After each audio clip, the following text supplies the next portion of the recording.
Good afternoon. Today is the 5th of December and I'm here at Hemley Hall, which is near Dudley in the West Midlands, to film this 2018 MG GS 1.5 Excite. Inside the car is Mr. Nicholas Franks, my videographer. We're doing a full review on this car at the moment, but we're just setting up a little bit. I thought I'd just do this quickly before we get started in earnest. I do apologise if there's any wind noise. I apologise if the sound's not great. This isn't the best camera for doing this on, but it's just the one I happen to have today. So the GS was launched in 2016. It's since been replaced by the HS. You might have already seen that on my channel. This is a mid-range car. It's about a year old now. We've got the dealer plates on it at the moment because we're actually filming with it today, and it needs to be taxed. So the only way you can assure it of being taxed, if you are a dealer, you can stick some plates on it like that. But there you are. There's the plate showing it's a 68 plate. It's 11,000 miles from new. And it's got some nice features on it actually. Got a reversing camera, which is very handy. Got parking sensors. We've got mirror link, which is a sort of earlier form of Android Auto and Apple CarPlay. Some nice alloy wheels. I believe this is called Arctic White, this particular colour. Let's first of all take a look in the back. So if I open the back door, you can see we've got a nice armrest. There is Mr. Franks there, who is just having a little break here whilst we wait for the weather to change. So we've got some nice comfortable seats. I think this actually reclines this back seat, which is good. If I just step in here, you'll be able to see how much room I've got. And the answer is absolutely loads of room. Masses of knee room.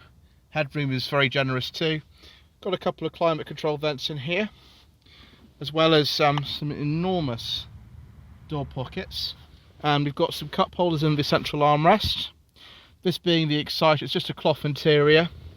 It's not a full leather one. Yes, some footage from earlier when we were filming the HS. And some nice kind of piano black plastic. The door tops are hard in this car. There's not much soft touch plastics in this car, but then this car is up for, if I get this price correct here, £10,894. So it was £18,000 in a year. It's just under 11,000. That's pretty good value for money, I must say. Let's now open the boot. If I can find a catch, there we go. We've got all our stuff in here, obviously essential filming equipment like crisps and headphones and other things. There is a retractable load blind here, which is in two positions because the backrest of the seat goes in two positions as well. You can lift up the boot floor, so I'll just do it. It's a bit heavy, but there we go. Tyre repair kit in there.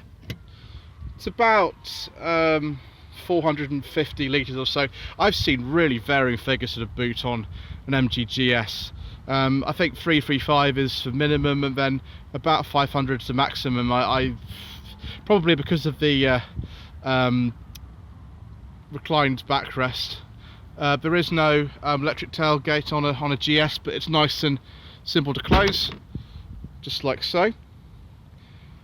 The back of the car I always thought looks quite unusual. It's a very distinctive design.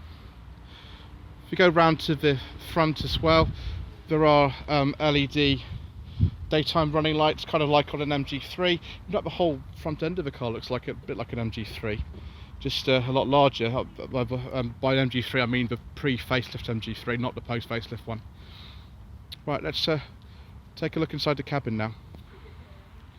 Right, so if we get in, we don't have keyless entry in this particular car.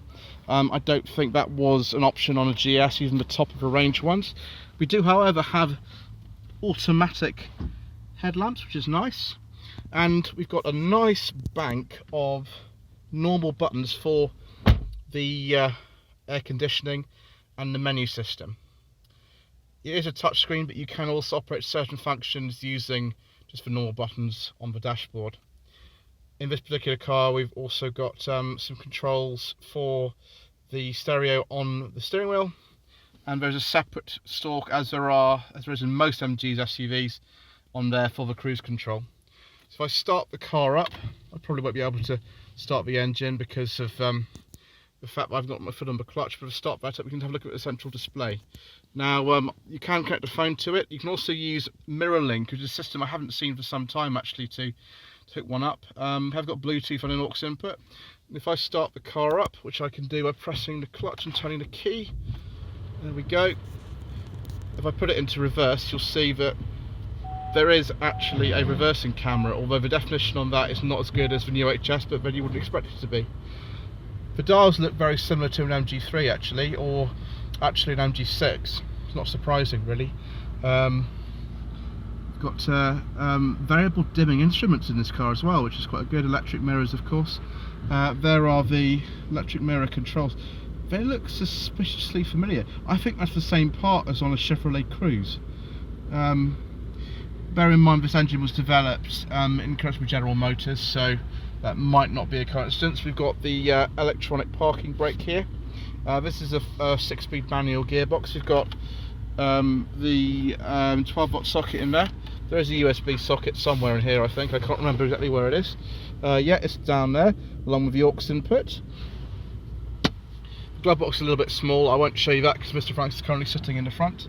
But yeah, there's the door pockets. They are a nice, generous size. We have got a mirror in here, but it's not like the new HS. It's not a frameless one. We have got some nice map reading lights, which is handy.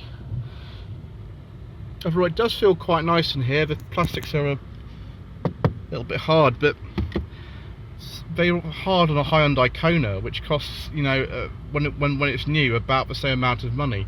It's a much smaller car with a lot less power. So yes, I mean the touchscreen is quite nice. The icons are quite easy to hit.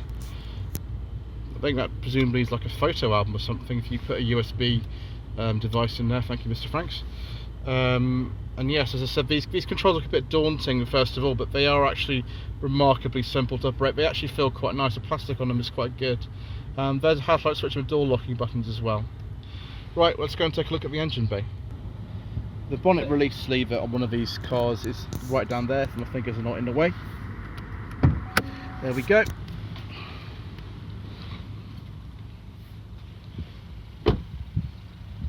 Right, I'm going to need 2 hands to open the bonnet, so I'll just pause it for a second now.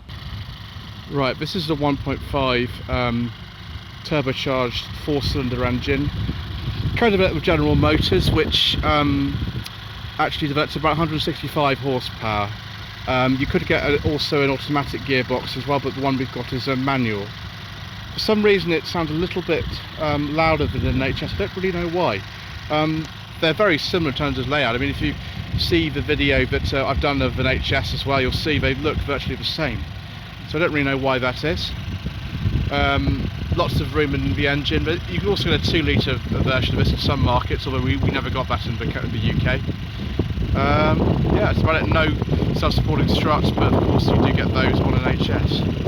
So that's the 2018 MG GS 1.5 Excite manual.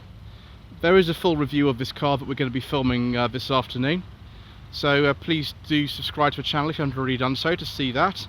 Also, I've got a lot of other new MG content on the channel. I've got a walk around of the HS that I filmed yesterday.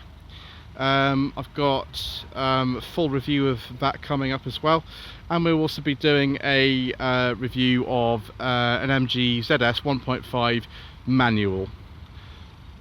I've also got plenty of other walk-arounds in the archive, including the MG ZS EV, which is one of the most popular ones I've done, if that's the sort of thing that interests you.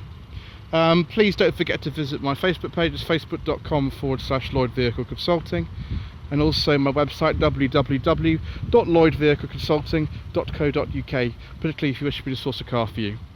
Thank you ever so much indeed once again for watching.